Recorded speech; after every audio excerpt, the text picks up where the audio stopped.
Hi, welcome to If I Did It, a show where we analyze and solve pair of kerfuffles from MMA world and beyond. Fuck you. You don't like that? I'm doubling up. And told you, Eugene. You know, It's a kerfuffle. You're having a kerfuffle, right? Having a kerfuffle. Exactly. I'm surprised guys haven't figured this out already. Come on. All right. Yeah. I'm your host, Alexi Old, and joining me as always is Canadian Bloody Elbow and EUGENE'S Robinson from Aussie.com and author of Fight Everything Everyone Knows About Ass Kicking, but afraid you get your ass kicked for asking. There you go. Which is why you don't ask. Also won the talent show or something recently. So what's that? Eugene's little band won a talent show or something recently, right? You did we? I don't remember. Just so the accolades Stone. The accolades are so thick and frequent that I just lose track. I see. Yeah, Rolling Stone, gave us a big a little write-up. But you know what? The fix was in. I mean, I have to say, the writer Corey Grow is not exactly a friend of mine, but he's been covering Oxbow since his old days at Decibel. So it's not like we rose to the occasion of having somebody find out about Oxbow. It wasn't like that. It was more like you just hung around long enough so that the guys that used to know you when they were down in the gutter, they remember you when they're up here. So it's the opposite of whatever a ladder puller is. He remembered and reached down and helped out. And I haven't attacked him. Usually when you help somebody in the hole, you want to attack the guy, but I didn't attack him. So. Well, it's a touch and showbiz tale, Eugene. No, I try. Well, speaking of attacking, Eugene, you're WME-IMG. Yesterday, UFC flyweight Demetrius Johnson accused your company, the UFC, of bullying him by threatening to close down the entire flyweight division if he doesn't fight bantamweight TJ Dillashaw. That's someone in a higher weight class for those of y'all that don't know. Johnson's reply, close the motherfucking division then, end quote. If Johnson ever had your curiosity, does he now have your attention? Or, with low buy rates and ratings, would you miss the flyweight division like you'd miss a rock in your shoe? Oh man. So I'm WME. At this point, yes. at this point now, he is not a champion. It's not for nothing that this guy is a champion. This was a pretty deft act of PR jiu-jitsu in that he didn't put WME on blast. I didn't hear WME mentioned once. He put the bald one on blast, and you got to know that this is the equivalent of, my major sucks, but my general might understand, because you don't have to be that sharp of a tool to know that you now have yourself a bona fide problem. Anything that you do that might hurt a DJ will be looked on as being retribution for being honest and forthright and truth-telling, the whistleblowing statute. You can't, in the old days, if somebody, you can't ignore them. So now you're in a position where you're forced to respond, and that's the last place you want to be. You come home and you were with that, you were with that woman. I wasn't with that. You can't be in a position where you're being forced to respond. You got to get ahead of the story, and the one hand, I am convinced that what will be said is that the one hand doesn't know what the other hand is doing. Like I'm talking about a knuckle up, the civil war that's afoot. I think the guys at WME are fucking calling the bald one on the phone. It's like, hey, what the fuck are you, look, we'll handle the TV commercials, the TV shows, the spot appearances, the guest stars. And why don't you handle the fucking business, but not like this, I mean, there are 25 guys in that division. 25 fucking loudmouths, 20. You have to put like $50 in the swear jar, Red Fox. You're dropping the F-bomb. Yeah, I'm a little sleepy. I'm a little under-rested, and I've been going through a lot of stress, so I tend to work more blue. So I mean, they've got a monster on their hands now. The littlest guy, it's like an atom. Split the atom, and what happens? Bad things. I mean, at this point, what you got to do now is what people have done forever and ever. Give him some more money. How much could he be bought for? What is silence worth to you? How about another 100,000? That might shut him up. But you got to stop this guy before he becomes a crusader, because he's primed to be a crusader and a pretty effective one. You don't think he has a lot of charisma? Doesn't have a lot of charisma for a chic commercial, but he's got plenty of charisma to stand up and write some emails and do some truth telling that gets people to say, "Hey, wait a minute. You know, it's like watching porn when the people don't want to be in it. I can't support this enterprise." That's the only kind I like. But that's a joke. Oh, man, you still steered the car in the creepy town. So I think if I'm WME right now, I behind the scenes, I ask the bald one, "What the fuck are you doing? Handle your business, and I go give this guy more money, give him the fight that he wants, and do not do this again." That's what I do from WME. What about you, Nate? Well, you got to look at the outcome, and I think Ari Emanuel and these guys are sophisticated enough to look at the outcome the system is producing. And what's happening here is people are actually caring about Mighty Mouse for the first time ever, and it's because he's found a worthy rival, not Ray Borg, not TJ Dillashaw, but Dana White. As my colleague here would say, Dana effing White. See, no, I call him the bald one. I'm not even... The bald one. That's my you and your facts. And he's bald. Yeah. The point is, you know, Dana White helped Tito Ortiz get over in a big way. Like the feud between Tito Ortiz and Chuck Liddell and Tito Ortiz and Randy Couture was really a feud between Tito Ortiz and Dana White. And these other guys were, Chuck and Randy were just the cat's paws that Dana was using against Tito. And that was some of the greatest heights the UFC's ever reached. I'm not saying anything that they can do is going to make DJ comparable to Tito Ortiz back in his 3 million viewers on Spike TV days. But I'm saying that they're making a silk purse out of a sow's ear here. You got to ride the wave. Dana White's very unpopular right now. When Bloody Elbow puts these videos on Facebook, and we're churning them out because that's what we're supposed to do in the biz, is put out videos on Facebook. The ones people want to see and come back to over and over again are the ones where fighters are bitching about Dana White. It's amazing. I mean, I remember 8 years ago when Bloody Elbow was just starting out. If you criticize Dana White, it would be like you'd have a whole bunch of ditto heads repeating the same bullshit Dana had just said, and people would circle the wagons around Dana. And at this point, Dana White has shot his credibility. Like the headline in one of the Vegas papers right now is Dana White buys 3 enormous mansions in Las Vegas. I mean, you cannot buy worse PR than that when your messaging problem right now is you're not paying the fighters. And so it works out in a weird way because people are paying attention to Demetrius. People are thinking about what his next fight's going to be. I don't think anybody – sure, Demetrius versus Ray Borg is fine and everything, but we pretty much know how that one's going to play out.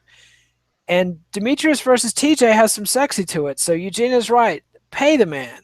Pay the man, Danny. Give him the money. Make the fight happen. And in the meantime – let him run his yap. Let him go off on Dana White. I mean, this is 2017. This is the UFC.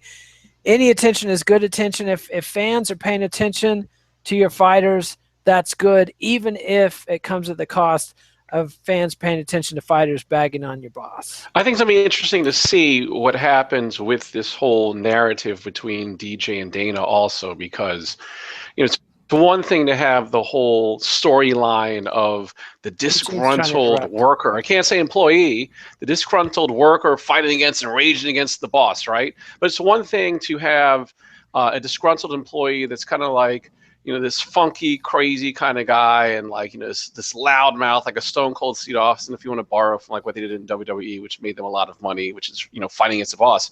It's another thing to have a guy who is competent and literally is arguably the best at what he does, right? And so will the average person, because I know you have a certain MMA hardcore community that, they look at DJ and they identify with the situation that he's in, but how will that translate into the masses? At the end of the day, will they see this guy like, oh, here's this guy, like, oh, this guy, he's Here. Go ahead. Go ahead. I gotta go ahead. You go Eugene, ahead. pro tip: if you want the screen, make a noise, and then show your phone to the screen. Well, I was letting you go because you were No, like blocking me. I'm trying to let you go. Go. That's That's a noise. Look at that. Yeah, that's See, what this is when people. you need to do the wind. So, you See, this is what people understand. People understand that headline. People understand the headline. If you couldn't read it, it says Dana White bought 3 massive homes in exclusive Las Vegas area, giving him a large swathe of the neighborhood. That's what people understand. Because I don't know where you live, but I don't have 3 homes. I'm lucky enough to get 1 or 2 in my case. But I don't even have a small swath of the neighborhood. Yeah. I don't have. So we understand, David. Meet Goliath. We understand that. Doesn't America hate winners, though? America does hate winners.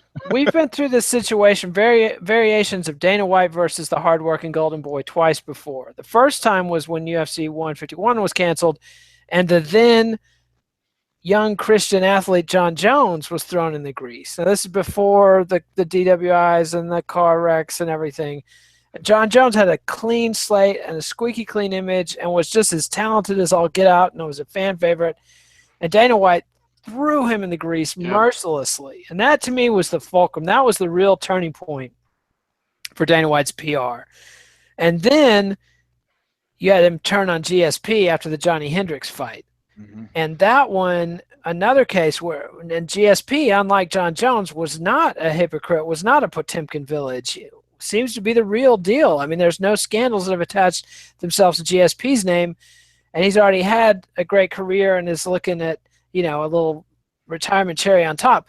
And now you're repeating it with Demetrius Johnson. And at this point, we've seen this picture. We know how it comes out, and fans are siding with the fighters in these instances. And so, yeah, and Dana's not helping. Put him on a pay-per-view, though. That's the thing. Like, how do you, if you're going to give him something, how do you really maximize the battle of the boss between, He doesn't even have pay-per-view points in his contract. So that's how do you like that?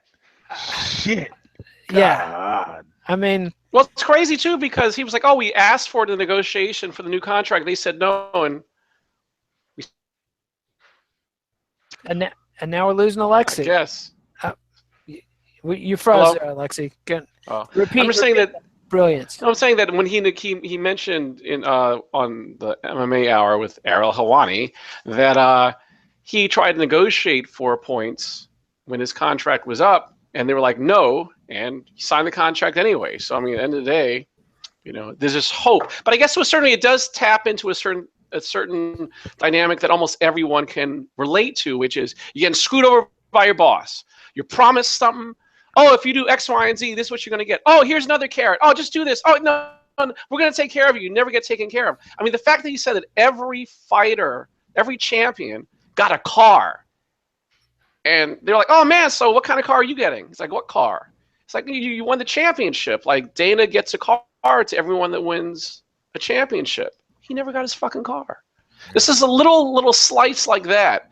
That I think it's going to be fascinating to see what happens, and that's why my question was in terms of what's the best showcase for him. Is it on television? It's on Is Fox. it pay-per-view? It's on Big Fox. Yep. And look, the reality of it is, like, again, the point I made on Knuckle Up is that line from Kill Bill. He's like, I'm a paid assassin. When I get a little cranky, what do you think happens? I mean, let's not forget that these guys are fundamentally fighters. Now, the bald one might say, well, they're fighters, but you'd have to be a dummy to do that. But there's a certain point at which even an animal realizes being pushed around and treated badly, and they may have reached that point. I mean, people could forgive the Fertittas buying $36 million or $32 million Malibu beach houses because generally they felt pretty good about the Fertittas, It seemed like, yeah, but, the bald one's out there. He's got to be the hard guy. He's got to be the mom. He's got to be the dad. He's got to be all those things. And that was a role he chose to play. My question is, if I'm WME, since that's how we started, my question is, how much do we need this guy? You got to know somebody. Like I said, there's a civil war afoot there's a civil war afoot. UFC, both within the UFC ranks and WME ranks, and betwixt, within and betwixt. So, you got to know that somebody has raised that. Where's his constituency? Who misses him? Who would miss him? You know, people miss Stitch. Right. Miss Dana's Gold. Q rating is a couple points higher than Stitch's. Maybe, but what is his Q rating? I would love to know. I would love to know. You know who might know? Ari Emanuel? So, yeah, he might know.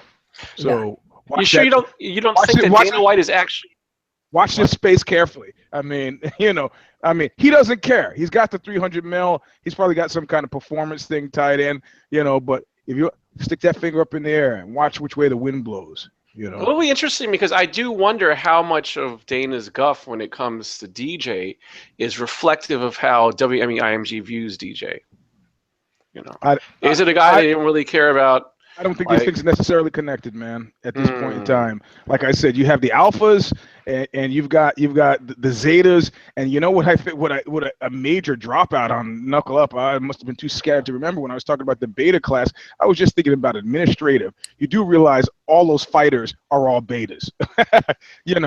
I mean, they're guys who are working real hard for the betterment of the company, trying to improve things generally, stymied on the bottom end by the Zetas who are like, fuck this shit, and then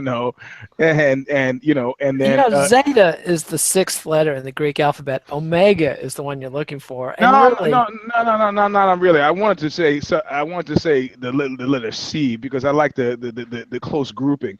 So the alpha guys. Where does cuck come into the Greek alphabet? Is that the? We're still down on Creepy Street with you. What the hell's going on? You put on the beret and you become a Frenchman. Come on. So I don't know. I mean, we've got an interesting 6 months ahead. I mean, it's not in my mind. Here's some French for you. Fait accompli. That the Baldwin's going to be sticking around, right? I mean, everybody's got to go sometime. Yeah. I don't think they can afford to lose Dana White. He's one of their few stars they got. That hurts, and that's true. We will see. Well, another situation that we will find out about, Nate, you're Jared Kushner. Wait, what? We're going to cover Cyborg and Angela Mangano. We skipped it last week, but ex-champ Tim Sylvia has come out with some explosive allegations. Ooh, so throw out the curveball. It's a blast from the past. It's a curveball. Well, I shouldn't even dignify the headline with it, but Tim Sylvia tweeted something to the effect that we all know why Angela Mangano hasn't been cut yet. I'm totally butchering her name too. And he says she's 0-4 in the UFC and hasn't been cut. She's actually 0-2 in the UFC and hasn't been cut. But the insinuation, and a certain website I'm not going to name ran with it, that like ex-UFC champ accuses Dana White of sleeping with Mangano. But so that's out there, that people are saying that the reason that Mangano hasn't been cut and the reason that the favoritism has been so brutal vis-a-vis her and Cyborg is because of this untoward illicit relationship. So I'm not saying there is an untoward illicit relationship. I'm just saying it's out there. It's rumored. And the whole thing, I mean, we skipped over it last week, but the whole shit show with Cyborg and Dana White continues. Why does he hate her so much? And why doesn't he want to make money selling her fights? Because people do want to watch her fights. At this point, she's like probably the 5th biggest star the UFC has. Question to you, Alexi. You're Dana White and WME-IMG. How do you solve a problem like Cyborg? Well, I think that I would handle it the way that Cyborg tweeted something about good news coming from Cyborg Nation, proving the fact that she is one of the top fighters on the planet. So that was a tweet that I saw. I don't have it at the ready, that she made a couple of hours ago. So if I am WME-IMG handling the whole Cyborg situation, I give her a fight, man. Just sign Megan Anderson, put somebody in there. Do you strip? She might have one fight left. Pardon? Do you strip Durandamy for ducking her? If Durandamy refuses to fight her, yeah, you have to. At the end of the day, look, you're going for the spectacle of Cyborg. That's what that whole division was about in the first place. I don't think people care about who is about the fact that Cyborg wouldn't be winning the championship from the actual champion. To beat the man, you got to beat the man. You got to beat the man. I don't think anyone cares about that. Everyone knows that it's Cyborg's world. They want to see her fight. They really don't care against who. They just want to see someone get that ass whooped. They want to see her unleashed against somebody. Give the people what they want. She might have one fight left on her contract, which is what the rumor is. So what? She has one fight left on contract. Make it worth your while. Put her in there. Give her a belt. And if she ends up going to Bellator or going somewhere else, you at least got one fight out of her that you wouldn't have had. Well, I would say going to Bellator is not something that she has. I mean, she's got a good relationship with Scott Coker. You know, there's that famous picture I have of my kids with her back when it was Strikeforce, and you know. But the reality of it is, you know, she's kind of where she needs to be, and I think more she's concerned about legacy, and I think they'll give her the fights. I mean, Jermaine is a friend to knuckle up, right? But the reality of it is, you know, despite what I know in vis-a-vis Scuttlebutt, the reality of it is what was said publicly. So what we can put on the record is that she said, this woman's dirty. I'm not going to fight a dirty fighter. It's not what I was told, which is that I can't get the time off and I need this fight later. In other words, I'll do this fight in November when I can get some more vacation time accrued, banked, and use it. That's not what was said. What was said is this person's a dirty fighter. I shall not fight a dirty fighter ever. And it's like, you know, it's not really your position to make decisions about what USADA says is good or not good. So you got to fight. You know, you got to defend your belt. You don't defend your belt, you don't have the belt. So if you want to turn over the belt, which is what she said she would be willing to do, then why don't you do that? And then they can start getting fights for challengers. I guess it would be Kat Zingano for Justina now. I mean, the reality of it is, we're getting into that weird Fedor territory where we've been hearing about her and hearing about her, and see, you know, she's got to do something, man. She's got to do something, and it doesn't behoove you to have her do something at Bellator. So, you know, give her a decent deal. I mean, the reality of it is, you're gonna have to pay these folks. That's the reality. You got away with things on the cheap for a long time. Listen, let me give you a brief story. I worked for a company once, and the guy said, we need you to mitigate some. We're trying to mitigate some money. They were trying to position the company for sale, and so you got to lay off somebody. I go, oh man, I got a small staff. You know, people in delicate positions. He says, still you got. I go, well, how much are we trying to mitigate? He goes, $2 to $3 million. I go, you kidding me? Nobody on my staff makes more than 50 G's. What are you talking about? I'm not going to take that away from them because you're trying to make two. This is a spit in the bucket. And they go, I come back to work on Monday. They mitigated it all right. They laid me off, right? Yep. Fine, whatever. I can live with myself afterward. But the reality of it is, they were creating a house of cards that when they actually sold the company, the new owners got a real look at the books and they said, you know what? We're going to see you in court. And they took him to court and they clawed back all that money because the guy had grossly misrepresented the company. You know, I mean, the reality of it is, in this instance, you got to have to pay. You're going to have to, everybody can see 3 houses, beach houses in Malibu, Conor McGregor on the top of a Rolls Royce. Not everybody is stupid, man. And you don't have to be stupid. You're going to have to part with some money, spend money to make money. Please just stop it. Don't be stupid about the money. You're going to ruin this sport for nickels. And the Duranamy situation doesn't even matter because it's not like you're talking about a DJ, a Demetrius Johnson situation where if they try to strip him and give the belt to somebody else or make some kind of weird interim fight, everyone knows it's bullshit. And everybody knows that whoever's coming into play just can't live up to the greatest in that division. It's the same kind of problem that Daniel Cormier had with regard to John Jones. At the end of the day, when people believe that there is an individual who is the undisputed champion of their weight class, stripping a person or taking the belt away or offering a match for the belt without the person defending their title totally strips it of his legitimacy. Yep. You know? And so I don't think it's a situation at all with the Duranamy dynamic, especially when people consider her a dirty fighter too. And a number of people thought she should have won the fight in the first place. So you're not talking about a dominant champion and everyone's salivating to see her match up against Cyborg. Nobody gives a shit. You can put anybody in there against Cyborg. Same kind of turnout as a Duranamy fight. Sorry to say, but that's the way it is. Right. On fire, Alexi. On fire. Right. So let me put it on to you, Nate. Interrupting me. You're Jared Kushner, President Donald Trump's senior advisor and son-in-law. You've lost your low profile and allegations and investigations into your role with Russia. According to MSNBC's Joe Scarborough, White House chief strategist Steve Bannon snitched on you. Quote, bragging to journalists a month and a half ago that he didn't have to worry about Kushner and he was going to sideline Kushner because of Russia, that he had information on the Russian investigation and that he was going to sideline Jared Kushner. 2 days after I heard this, 2 days, front page New York Times story about the links between Kushner and Russia. A coincidence? Absolutely not. Steve Bannon has been leaking, I believe, based on everything that I've heard, has been leaking these stories, end quote. How do you, Jared, prevent Bannon's loose lips from sinking your ship? This just shows you how next level the Trump media game is, because the whole Jared Kushner Russia thing has been forgotten already, as egregious and gross a scandal as it is, because now we're talking about Jeff Sessions threatening to quit on Trump today. That's today's news. So that's the game here for Kushner. Just keep your head down to the extent you can. Keep grabbing that money from China and Russia and Saudis and Israel and everybody else.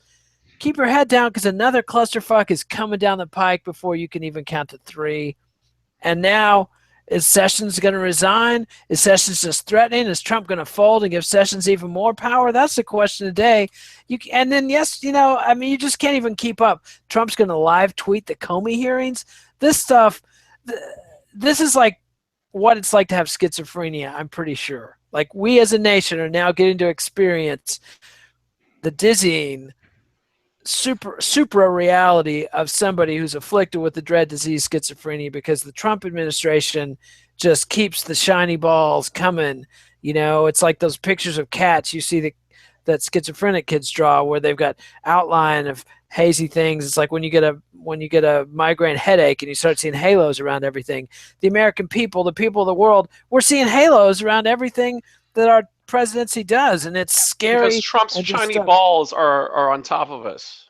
Yes, they're teabagging us. Teabagging us. Shiny balls, radiating. They're golden orbs from Saudi Arabia. So what about Jared then? Tiny shiny balls. Like I said, have you ever even heard Jared Kushner's speaking voice? Can you imagine in your head what his voice sounds like? No, because the dude doesn't say shit on camera. So he needs to just keep doing that. Keep grabbing the money with both hands. And, I think that their plan is they're treating this the way the Mexican presidents treat this, like Carlos Salinas, running off with billions of dollars and then, spending a few years in Ireland and then maybe get dragged back to Mexico and spend a couple of years in jail. He's looking like, where can I stash this money so it's still there when I get out of Leavenworth? That's what Kushner's thinking. You know what they said about the Nazis? Thank you very much. Where's the sound effects for you? Yeah, they said that if you understand nothing about the Holocaust, you should understand that every murder was accompanied by an act of theft. It was indeed, in many instances, the reason for the murder. These guys were low-grade hustlers who happen to find themselves in a great position of power. Like I say, if you're ever watching Benny Hill and you're confused about what's going on because of the cross-cultural thing, all you have to do is reference smut. In this instance, if you're confused about the shiny balls, all you have to do is remember trucks are backing up, trucks are getting loaded with cash, and the trucks with cash are driving off. The business, we have Monday, Tuesday, Wednesday, Thursday, Friday, Saturday, Sunday. Business goes on while we're breathlessly bleeding and sending stuff out to our friends on Facebook about this outrage or that outrage. The timbrels are rolling, but instead of carrying aristocracy to the guillotine, they are carrying cash into the coffers. And whether it's a year from now or 2 years from now or 4 years from now or 8 years from now, there's one thing most certainly guaranteed, and that's that anybody with a Trump name, and that does not include Steve Bannon necessarily, it will find their largesse increased immeasurably. So you want to get lost in the magic trick stuff of, oh, look at all the stuff that's happening over here, or do you want to, I mean, he's perfectly happy to have those guys do whatever they're doing because it creates a diversion that doesn't interfere with the trucks loading. You know, I mean, the guy files an extension on his taxes, the taxes that none of us have ever seen. We're being trolled so incredibly hard that it'll take years for us to figure out what happened. Years. Well, one thing that is going to take a while to figure out how to handle, probably, Eugene, you're a Jacksonville strip club. A Jacksonville strip club. I am a Jacksonville strip club. Okay. Last Friday, diarrhea exploded from strippers on stage, live and in public, if you will, with high heels preventing their exit off the stage. Other patrons followed poop and flooded the bathroom, which lacked the stalls to meet capacity, or they ran to the exit. The culprit? A free buffet, which you have now suspended until further notice. How can you woo back a dude who wants a lap dance and food? You know what, man? Look, I don't. Okay, first of all, let me say I don't like strip clubs myself. I think they breed impotency.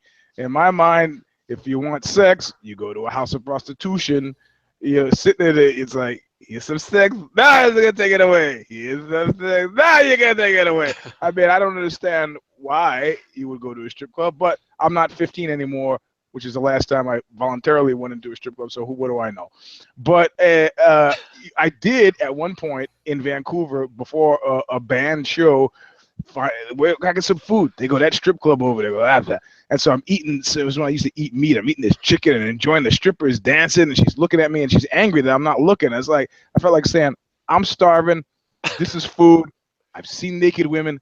Thank you. And then she's doing to Phil Collins. I've been waiting for this moment for all my life. And when she gets to the drum breakdown, she did like this tremendous flip and then fly it, and she landed like right in front of me.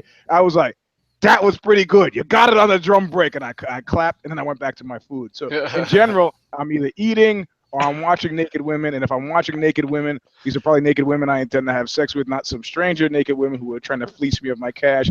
So I don't know that food and strip clubs are a good idea to begin with. But as it is right now, I open up the strip club because that's the business. I open myself up, but you know, they can go across the street for food if they're hungry. I mean, I don't imagine there's a price point on it. I imagine it interferes with the private room. You know, I imagine it interferes with the buying of overpriced champagne. I imagine the food was a nice extra so guys could tell their women, well, I just stopped to get something to eat. You know, it was maybe true. Here's the stains. Here's the stains. Here's the grease stains. Yeah. Oh my God. My God. So, Nate, how do you bring them back? I don't know, man. I mean, reading that newspaper article was really nauseating. Stop it. It really was. The image of the sink in the men's room flooded with poop and the poop in the urinals, and you know, and the quote from the cleaning company dude that was like, strip clubs tend to be pretty filthy anyway, but I've never seen anything like this. It was just like, oh my God, like it's been a good 20 years since I've eaten in a strip club, and I definitely, and I mean, I don't even eat in buffets anymore. Like, and a shrimp buffet, Jesus Christ, talk about a trifecta. Like, who's doing this to themselves? And it's hard for me to. Yes, I'll have the egg salad with the shrimp. Exactly. See, I hope you were eating an egg salad sandwich, Eugene, because if you were eating some chicken or some ribs up in there, you set the race back like decades. Like, this brother came in here, I was doing this flip, and he was caught up eating ribs and not even watching the show. No, I had that chicken. I told you, I had this. Oh, man. Hey, fuck that. It was Canada, man. What do they know about stereotypes of Canada? You know? Brother's trying to get to the strip club in the future. Like, no. Actually, when I was there, I got stopped by the cops. And if you've never been stopped by Canadian cops, let me tell you, you got to go to Canada because it was great. You know, I was expecting. What did you have to do in Vancouver to get stopped by the cops? Nothing. I was just walking down the street, and the guy said, hey, come here for a second. I was like, what's the problem? He said, what's that you're wearing on your head? And I said, well, from the looks of it, it's a fez. He's like, I know it's a fez. Where did you get it? I said, are you in a market for a fez? And the guy goes, no, I have my own fez. Do you know where that fez came from? I said, he was a Shriner. He was a Shriner. Shriner fez without Eugene. What? I know places where you would be in deep trouble for that. What? Wearing a Shriner A Shriner fez? Yes, that's sacrilegious. They help burn children. Come on. Really? And they've got mystical powers. They're they're running the whole world with the puppet strings and the Trilateral Commission. But that was the Masons. The Shriners are like an elite group of Masons. Shriners are a subset of Masons. All Shriners are 33rd degree level Masons. I see. So they're a subset of the Masons. They're an elite subset of the Masons. He told me it was worth a lot of money, and I said, will you buy this from me? He goes, no. I said, okay, look, how much would somebody buy? And then we're negotiating, and then they're trying to get away. And once again, added to the videotape of Eugene complaining about money. I was like, if it's so special, why don't you buy it? You stopped me enough so that we're talking about it, but you won't buy it from me. I'll give it to you. He could tell you weren't a Shriner. Yeah, I guess just by looking at you. Yeah, the Mohawk. He could. No, I don't think it was the Mohawk, Eugene. It was. Since we're all learning, it was Canada. He thought I was an Indian.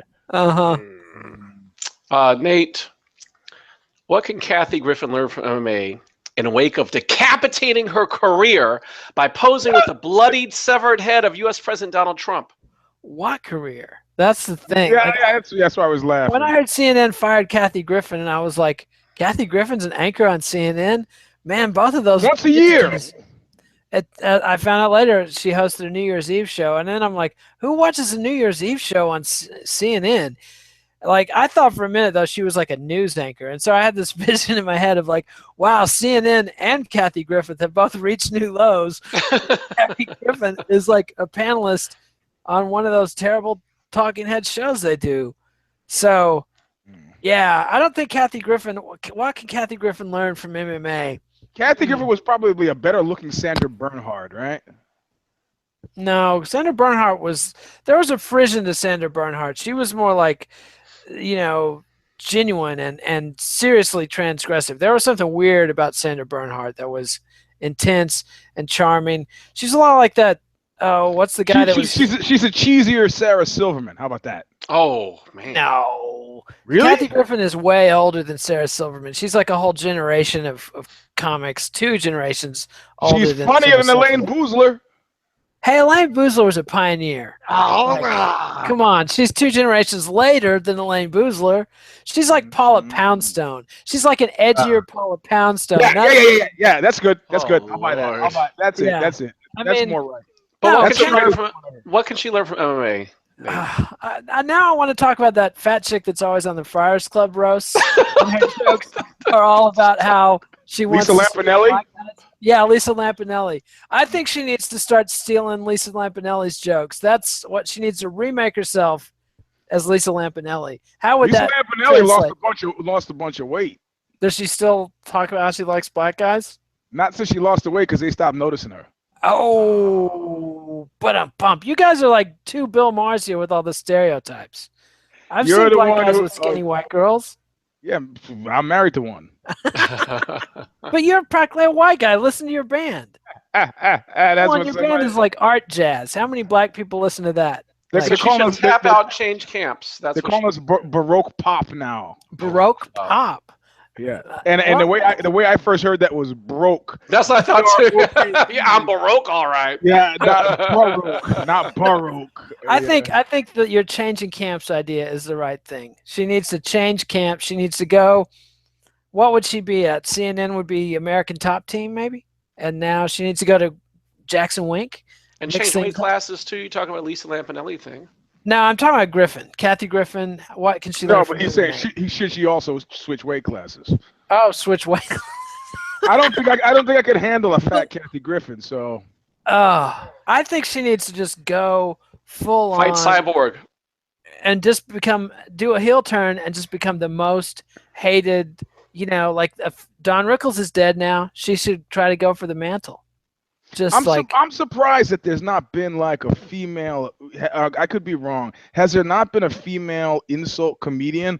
Just somebody who's really fucking caustic and mean. I don't in think. today's environment, that person would be assaulted literally by men's rights activists. I wonder about that. You Yeah, know? I yeah. mean, I mean, Roseanne Roseanne became. Yeah, you know what? Roseanne was confrontational. People are flooding my email box with stuff about it, like black guys getting stabbed at bus stops, a black guy getting stabbed at the University of Maryland, the black guy, and these are all really nice black guys, you know, like really. But it just supports my contention that people use their animal brains. You know, I don't. What did I say the other day when I tweeted out that article on my life as a gun dealer for Ozzy that I wrote? I thought that was one of your best articles. If I'm on a solo tip, believe that I'm fucking strapped. It's like, you know, you Trump guys out there might be feeling your oats. You gotta know if you're gonna try creeping on somebody like me, you're gonna get fucking murdered. You know, Nobody ever accused you of bringing a knife to a gunfight. Exactly. I'm bringing a tank to a gunfight. If you were on a Portland mass transit vehicle, you'd be bringing a gun to a knife fight. So what should Kathy Griffin be bringing? Okay, let me wrap this up. I think changing the weight class is a good idea. Like take some Wellbutrin and just balloon. Or is it Prozac? Wellbutrin's the one that doesn't make you weigh. Just take up your Prozac and just balloon. And then Tim Sylvia, there's your model. Like what would WWTSD? What would Tim Sylvia do? Just sit at home and gain weight and occasionally tweet something embarrassing. I like that Tim Sylvia is like I used to call him the player hating fairy. Like, you know, you being like that time friends of mine were about to pick up these two great. They just appeared out of nowhere. These great looking girls sat down at the table. I was like, man, we're gonna get so lucky. And some old guy suddenly appears at their elbows at the edge of the table from nowhere. He looks at the girls. He goes, "Hookers!" and the girls are like, "You asshole!" And they there's a big argument ensues and they disappear. And my friends are like, "What? How did we?" We went from having nothing to having a lot of something to having nothing again. It was a player-hating fairy. And like Tim Sylvia is like that guy. He's just sitting at home. It's like, you know, everybody knows stuff about the bald one. You know, I'm not going to put a guy on Front Street for doing that, which you may have done yourself, whatever. But Tim Sylvia, not him, baby. He's at home. Bing! Like I can see him with a little tiara and a little tutu and a little wand comes out. Fuck you, player-hating fairy. You know, so that's what she should do too. Yeah, for sure. I've had an encounter with the player hating fairy myself. I was leaving a bar with two chicks, and it was like my office. I was leaving an office job at the end of the summer, and like it was a week before my wedding, and everybody in the office knew that I was making this massive fuck up because I had brought my fiance to the beginning of the party. Then took her to the airport and came back. Yes, I was a scumbag. But this, as I'm leaving, this dude comes up and is like, "Kid, do what you're gonna do, because either way you're gonna regret it." And from there, it was all fucked. It was all man. Yeah, so. He magically disappeared into the night, and there you were with nothing. Yeah, and so I got to go attempt to skinny dip in a sudden freezing shower, and got nothing except a lot of trouble in my new marriage. So there you go. Well, you know, it sounds like a teachable moment. So, Eugene, your HBO's real-time host, Bill Maher. On the show, your guest, Senator Ben Sasse, asked, quote, "Would you like to come work in the field with us?" End quote. You replied, "Work in the fields? Senator, I am a house nigger." End quote. Shortly thereafter, a rainbow coalition, including Chance the Rapper, Black Lives Matter's DeRay McKesson, and U.S. President Donald J. Trump himself have asked HBO to cancel your show. What can we learn from your failure as a white man who grew up during Jim Crow to learn that some words are best left unsaid? We can learn nothing. We learn nothing from this except Bill Maher is like a cockroach. You think it's the first time he's lost a show? His job is to step on the line. That's his job. On his paycheck, on his taxes, it says line stepper. He's got it, you know. And the reality of it is, And nobody in Hollywood is taking seriously this outrage because he said the word nigga. You think they care? They don't give a fuck. They look at his ratings, they look at his Q ratings, they look at the Nielsen reports, and then they make a decision based on that. This guy has fallen to shit more times than you care to think, and has come out smelling like a rose. For me to believe that, you'd have to believe that he thought it was accidental. I mean, he understands his brand is largely kind of what was Trump's brand, which is like, I'm a good guy. I'm coming from a good place, and words can't kill you, and I'm going to use those words. A friend of mine got a guy I trained with this morning came in today and was asking me if I knew Talib Kweli. And I go, no. He goes, I got into a Twitter war with him. I go, about what? He said he was concerned about Nazis, and he was calling Gavin McInnes a Nazi. Gavin McInnes, who started Vice and got fired from Vice. I go, well, Gavin McInnes is actually a friend of mine. So he's like, well, I asked him, are you talking about Nazis in your computer? Are you talking about Nazis in the real world? And so the guy gave this whole discussion where I said, I don't care about symbolism. But the reality of it is, I said, Gavin is a punk rock guy who largely, I don't even think it's punk rock irony that he's doing. He just likes the idea of being able to say what the fuck he wants, and a Russian friend of mine who's a fighter, he's the first guy who hit me into that. He was like, Eugene, people can say anything they want. They can call me a dirty Jew. They can call me this. They can call me that. It's fine. They put their hands on me, then it's all over. So Bill Maher probably subscribes to, there's nothing that comes out of my mouth that should be verboten. Why? These are just words. They have no physical impact in the real. I could say these words at a wall, and that wall will still stand 5 years from now. So, sensitivities, I think it's more a general anti-sensitivity movement. A friend of mine got pissed off at me. We're arguing about religion. He goes, well, that's just my belief, and you're going to have to respect that. I go, the fuck I do. I got to respect it because you believe some magical bullshit. It has nothing to do with me, So in this instance, if I'm Bill Maher, I don't learn anything. If I'm the people who like Bill Maher, I don't learn anything. If I'm anti-Bill Maher, I don't learn anything. And if I am his peer group, I don't learn anything, except for the fact that now he's having a hard time booking guests, and he's not. Yeah, that was a fiction that lasted about a minute when Al Franken, I almost called him Tom Davis, where Al Franken said, I can't go on the show. And then a couple of other politicians go, I can't get on the show. And then immediately all of the B-level, C-level folks and guys like me and yous started thinking, hey, we got to get on that show. Ice Cube's on his next show. Ice Cube's like the guest. Ice Cube's doing the old.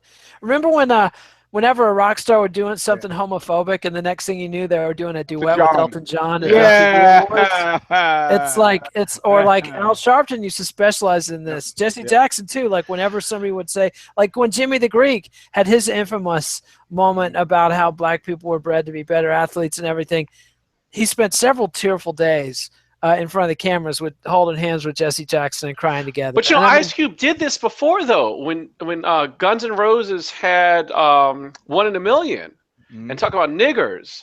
And he was on. I remember they had it was when he was at NWA, and he's like, "Well, this is just reinforced what we say about how black men are viewed in America." So I say, Guns N' Roses, Axl Rose, peace. And then Axl Rose wore an NWA hat for the rest of his tour. So I guess he's just dusting off the old playbook of I also think their tribal allegiances get weird, And I didn't realize that at one point. I was talking to a black belt about another black belt, and I was talking shit about the one black belt, and I knew I was in trouble when the black belt I was talking shit about the other black belt who I thought would be proud that I had done well against another black belt because he was my coach at the time. He said, "Put your mouthpiece in," and then I realized. I realized that the tribal allegiance doesn't cut like you and me are in the same grouping. It's like, you're not a black belt. You're not a black belt. And now, for all black belts, you're going to get hurt. And that's precisely what he did for the next hour. It hurt me. So, and I realize now that I've been doing this now 7 years uninterrupted, jiu-jitsu, if I find out a purple belt's been hurt or somebody has somehow trammeled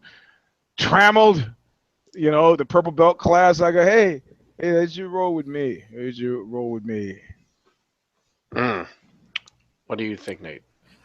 I said what I think. Like the reason that like people are rallying around Bill Maher is the same reason that when they had the Hugh Hefner Friars Club roast, it was packed with every comedian, every celebrity, because they all wanted to be invited to the Playboy Mansion. This was before it was completely filled with dog poop and old man smell. This was, in the fading days of the Playboy Mansion still being a fun place to go. It's like, whereas when Chevy Chase had his Friars Club roast, even his friends didn't show up. His ex-friends didn't even show up. You had just strictly up-and-coming D-listers. Bill Maher has a show. Until he's canceled, people are going to be rallying around because they all want to be booked on that show. So as long as he still has his platform, he's still going to have friends and nobody's going to learn nothing.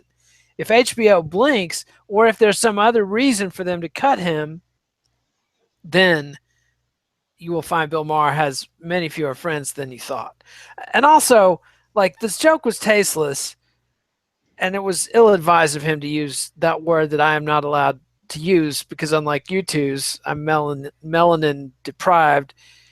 But he said much more offensive things about Islam on the regular, and nobody gives a fuck. I mean, he's saying things that are getting people killed weekly, and nobody cares. So this whole thing is just bullshit. Well, that's that hatred, that anger I can feel in you, Nate, is rising up for your heel turn. Heel turn this week. I was going to use Dana White buying the property, but we already talked about that, so I'm going to go to my B-level heel turn. Mother Jones Magazine, which is a complete disgrace. They're named after one of the great radical anarchist labor union heroines in American history, and they've become this sort of centrist, Clinton backing, Bernie bashing, centrist rag. They run Kevin Drum, the guy who backed the Iraq War and supported Clinton, et cetera, et cetera. And they're running an article this week celebrating the badasses of the Intifada. And they had the revolutionary rednecks and this sort of glamorizing these people who are street fighters. And I'm, comfortable with street fighters. I knew some people in Sharp, Skinheads Against Racial Prejudice back in the day, who did some things that made my life better as far as being in the punk scene in Texas because it reduced the number of Nazis that were fucking with us. Excuse me. But I also didn't see any of those Sharp guys going on to great things. The ones that maybe one or two got out, most of them were street fighters, and that's a nowhere game. And when you're street fighting with Nazis, I don't care. It's one thing you got Berkeley Antifa or Antifa, whatever, however they say it, anti-fascist. When you get a 110-pound girl trying to fist fight with dudes, it's just instant face palm. These groups were more like bikers and rednecks and people who can actually fight. So that's an improvement. If you're going to be a street fighter, at least have some minimal ability to defend yourself in a real fistic exchange. But the deciding factor, if you watched what happened in Portland this weekend, the deciding factor in organized street fights is which side are the cops going to come down on. And the cops are fucking coming down on the right-wing side because at night they're wearing their Klan robes. I mean, look at what happened in Portland. You had a small group. Hold on. Say that again. The cops are coming down on the right-wingers because at night. They're backing the right-wingers because they are the right-wingers themselves. Okay, that's not what you said. That's why I was confused. No, I was saying they're going to back the right-wingers. They're going to come down on the side of the right-wingers. Cops and the Klan and Nazis generally get along just fine. In Portland this weekend, they were protecting the right-wingers who were going to Portland days after the horrific murders on the public transportation system by a white supremacist and an Islamophobe. And the cops are defending the Nazis or the right-wingers, whatever you want to call them. So if you're a libtard like myself, get a clue, dude. Street fights are not your venue because the cops are going to come down against you, just like they come down against eco-terrorists and all that shit. And regardless of what you think about street violence, for Mother Jones, which finds Bernie Sanders supporters to be unbearably left-wing, and runs somebody like Kevin Drum, who's even more centrist than my bougie friend Eugene here, you just going to let me say that? Yeah, because I can't believe you're spending as much time and effort talking about this because you hear that sound. You hear it, you hear what that sound? You want to get to the last battalion. Now you get. No, not at all. You know what that sound is? That's another truck filled with cash driving off into the darkness. So long, these dumbasses out there fighting in Portland. Oh, we're gonna fight, and then later on they'll tell their kids about it. You know what, man? Good. You guys keep on fighting. What's going on with the trucks? No, it's water for kids like Jared Kushner. Poor kids. We're taking money for poor kids' housing. Actually, it's not for poor kids' housing. It's for me. Okay. Yeah, I agree that this is a distraction. My point was, it's a heel turn for Mother Jones to be super centrist, can't even stand Bernie Sanders or Jeremy Corbyn or anything on the left, and yet they're lionizing Antifa street fighters. So that's there. Okay. You ruined my heel turn. You happy? Are you happy? It's like Walter Matthau with his wife. You ruined Auschwitz for me. I hope you're happy. Oh Lord! They got into an argument before Auschwitz, and so they stomped through Auschwitz, giving each other the silent treatment. And those were his first words when they got in the car alone. Well, I hope we're not going to do silent treatment for Eugene's Lost Battalion. No, man, it's we finally are in a position. I don't know what happened this last few weeks. We're finally in a position where we're gonna have somebody, a secretary, take notes on this because you got a lot of people who are. I can't man the Lost Battalion alarm, as well as the sudden and rapid entries. We saw a lot of that. Like I said on Knuckle Up, I excuse Max Holloway for his effusiveness. The guy just won a championship. All those things that feel slightly misty, like I'm here for a long time now. I'm keeping this belt forever. You got to forgive the guy in the heat of the moment. However, when Vitor Belfort stands up there with that fresh off the I feel like a kid blast and says that he's looking forward to his next 5 fights and beyond, despite the fact that my scuttlebutt indicates to me that there was a little extra something in the envelope, allegedly, for Nate Marquardt for not going to the ground, I have to start to say, man, there must be a party in the Lost Battalion because so many guys are trying to get in. Eric Silva. Or maybe it's just something about losing in Brazil, or in that case of Belfort winning in Brazil, that makes you prone to these incredible flights of fancy, whether it's like Jose Aldo going, no, this was a bad stoppage. Your coach said it was a good stoppage. What? No! 32 unanswered blows to a turtle. Man, yeah. To a turtle. No, I mean this was a misty woodpiley week if I ever saw it. And Keller, the guy who fucking, I don't care what, Kid Nate, didn't you? Where's the tote sheet? Because you picked Aldo to win, didn't you? Yeah, I think out of respect. I said that. I think you picked Alcantara. You picked Alcantara as well. That was a big freaking mistake. I mean, I didn't pick anybody in that fight because I didn't know Keller. But so they're still talking about Alcantara and his next. There's no next for this guy. There's no next for this guy. If you didn't see anything from this fight in Brazil, what you should see is that nobody's got clocks that run backwards. So bye Eric Silva. You could rage against that good night. I've got a clock that runs backwards because we didn't discuss my genius pick of Frankie Edgar over Yair Rodriguez enough. Like that was a representative pick. That was the real issue. You know what? This is like the people in the Trump administration say, oh yeah. Well, Obama he used to be in Chicago. Like, man, you can't. I won't be diverted here. So there are a lot of guys.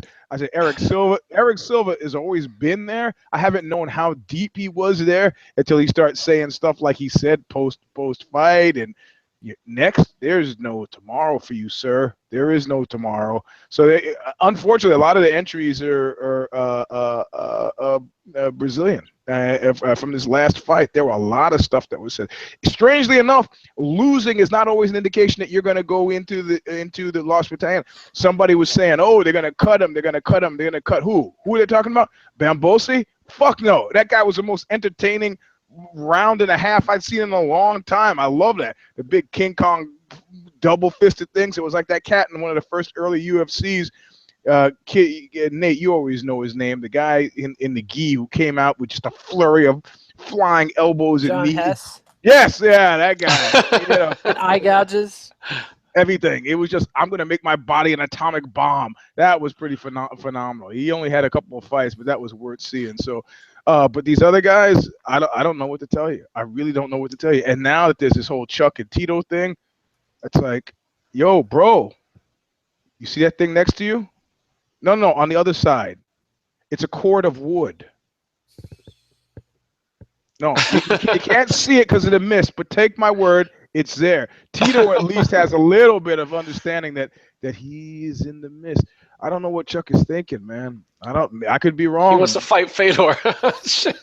Yeah, right. I'd pay to see that. Yeah, you're part of the problem, not the solution, my friend. I never said anything different. Yeah, okay. I see this. All right. So at some point, I got to sit down. I mean, it's been a banner week and a banner month for people getting into the Lost Battalion, but it's inevitable. This is a division that will never rest because of the fact that it's how you face up to mortality that the encroaching mortality that fundamentally makes a difference between yes and no. So. Well, thanks for joining us. Follow us on Twitter at EUGENE'S Robinson, at Alexi Old, at Kid Nate. Please give us a thumbs up, Eugene. Yeah, or Instagram, Mr. Sleep 3 for me. Leave comments on YouTube. Subscribe to MMANation.com on YouTube, MMA Nation on iTunes. Visit Blade Elbow. Read Eugene. Buy that Oxbow record. Buy that Oxbow record. Yes. Thin Black Duke. Help me out. Please do so. Older daughter loves it. My younger daughter was like, tell Eugene it terrifies me. Well, it's music for adults, kid. What can I tell you? Exactly. For past episodes of the show, check out our If I Did It playlist, MMANation.com. Be sure to check out all three of us on Amazon.com. We'll be back next week with another installment, If I Did It, and we don't know what we're going to be talking about because the PR mistakes have yet to be made.